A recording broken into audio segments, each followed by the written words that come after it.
Hello, and welcome to the WHSS video series on steps to gaining housing. My name is Dan Mills, and I'm a housing navigator. Today, we're going to discuss the barriers to housing.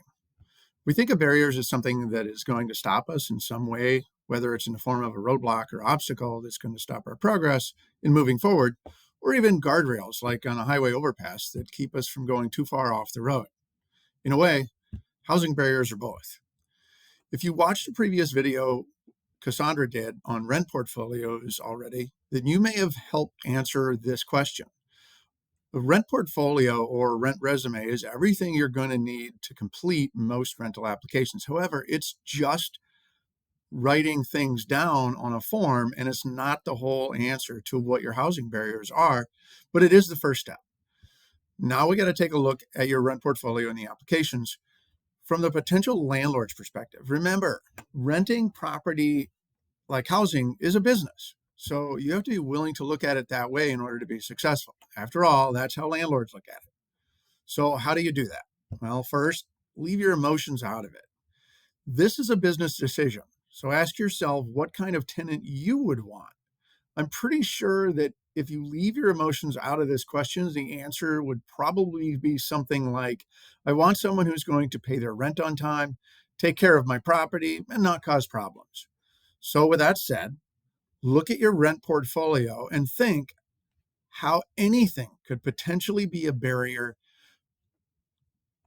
to stand in your way of getting housing. Don't feel bad if there's things in your past that you're not super proud of, or that you could have probably done differently and it would have made things turn out a whole lot different. That's what we're talking about here. Remember, if a potential landlord or somebody else can look at something on paper and interpret it in a negative way, then there's a good chance that that's how it will be interpreted. So don't worry about that. The key point here is to look at whatever your rent portfolio or application and figure out how you can make it less of a barrier to getting housing.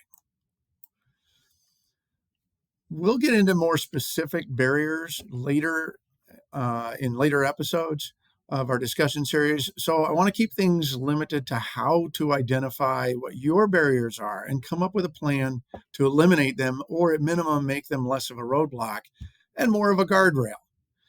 If you're willing to look at your barrier as a learning opportunity, then you can use whatever happened to think about how you can work on it and make it better outcome next time. Let's take a past example for a past eviction for a late rent payment as an example. Okay. If you ask yourself some really tough questions about how that happened, then you might put some of the responsibility of that situation on being late on your rent on someone else or some circumstance that's really not your own fault. Well, first, stop there. Look at the situation from a landlord's perspective. Okay.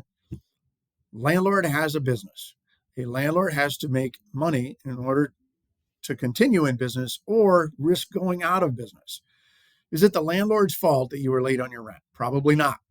So the question is, how can I keep from being late on my rent again? Remember that being late on rent and having an eviction is the barrier. That's why you should know what your barriers are, and then applying that information to develop a plan that reduces the likelihood of that reoccurring again is the real reason you need to look at what your barriers are. What if you were the landlord and you were looking at an application from a prospective tenant and they had an eviction for being late on their rent? Ask yourself, what would you want to see that they have done to make sure that they pay their rent to you on time so that you could pay for all the things that you need to in order to provide for your own family? It's reasonable to expect that you might want them to have some sort of an emergency fund or a savings plan to fall back on so that they had the money to pay for rent each month. It's also reasonable to expect that, hey, you might want them to have a history of paying rent or paying all of their bills on time before you'd agree to rent to them. So the key takeaway here is if you can look at it from a landlord's perspective, you can make the changes that you need to in order to learn from those mistakes. The next step is to acknowledge it to yourself and then figure out how not to let that happen again. We did a previous video on communication with landlords where we talked about writing a letter of explanation. This is where you get to acknowledge the housing barriers and then take credit for the changes that you made in order to make sure that whatever happened in the past doesn't happen again, and ultimately makes you a better tenant. So look at everything in your rent portfolio, and then in your history from a potential landlord's perspective. Then be honest with yourself and think of ways to fix whatever negative information is in your past. It's not going to be quick and easy.